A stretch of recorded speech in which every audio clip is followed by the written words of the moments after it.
the online stuff came really from my difficulty I was having when I was doing interviews with journalists. They'd never put the ha-ha in my joke, and they'd make it all sound very serious. And so reading back, anything that I'd ever said, it all sounded a bit earnest. Whereas the moment they invented Twitter, my label called me and said, "Hey, this is a great new platform, and you can sell your music." And I thought, no, I'm not going to sell music. I'm just going to take the Mickey out of myself.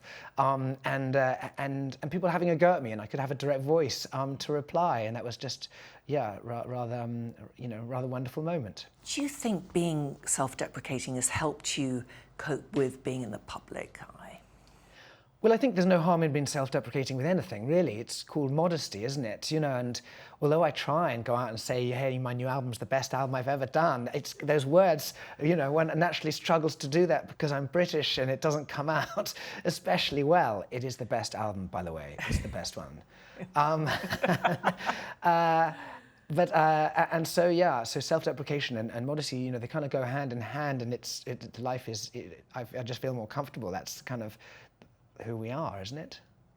And of course, there is a lot of online hatred. What would you advise people that are experiencing that? And do you feel that the companies that own social media platforms should have more responsibility?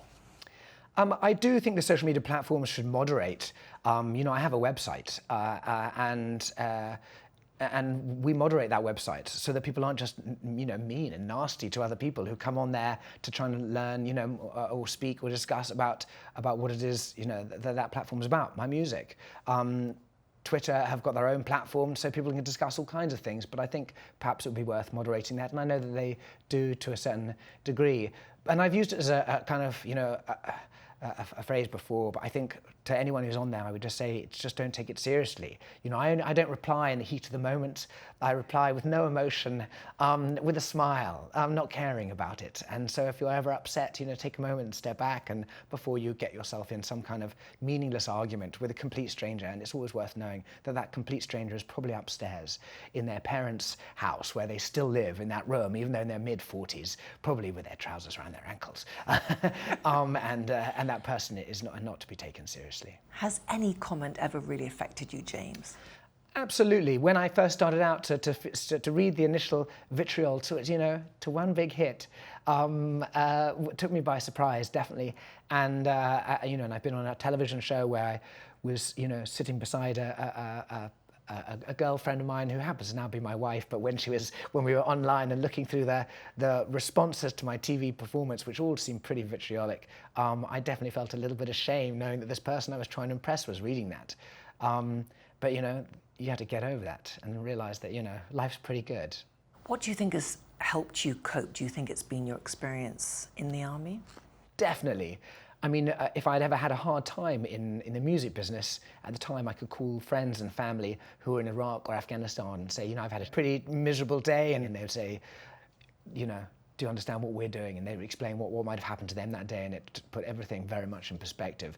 And soldiers, we have a dark humour, and we take the mickey out of each other all the time, and that definitely put me in good stead. You've got young children. Would you mind if they go on social media, and what advice would you give them?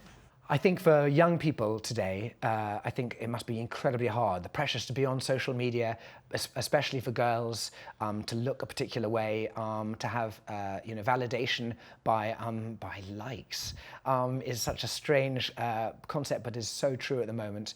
And it must be very, very hard for parents to police it in a way, and children to know exactly how to deal with it. You've said that you admire Greta Thunberg and the work that she does, of course, on climate action, but she's had a lot of negativity on social media.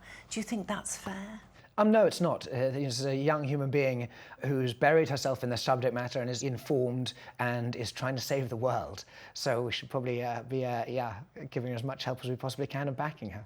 You talked about achieving your dream. What advice do you have to others who are chasing theirs?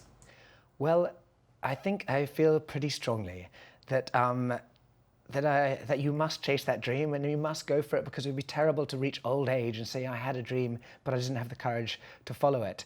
But that dream also must be put into a realistic view of what that dream is. And I think the pursuit shouldn't be fame and fortune. The pursuit should be happiness.